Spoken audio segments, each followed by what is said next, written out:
बाहर के लोग हुकूमत करें।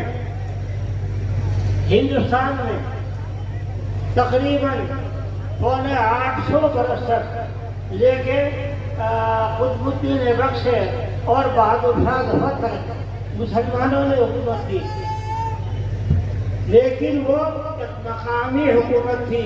वो लोग जो यहाँ हाकिम आए, जिन्होंने यहाँ हुकूमत की, वो यहाँ से न कुछ लेकर गए न उन्होंने कहीं पहुँचाया, वो यहीं रहे, इसी मिट्टी में दफन हुए। यहाँ इस मुल्क का सबसे ताकतवर बादशाह औरंगजेब आलमगीर था, जिसने 51 वर्ष इस मुल्क में हुकूमत की। लेकिन सन 1707 में औरंगजेब की हुकूमत के बाद उसके वारिस नालायक निकले और वो उसकी बड़ी सल्तनत को संभाल न सके, जिसका नतीजा ये हुआ कि खानदान में इंतशार हुआ, पूरे मुल्क में जगह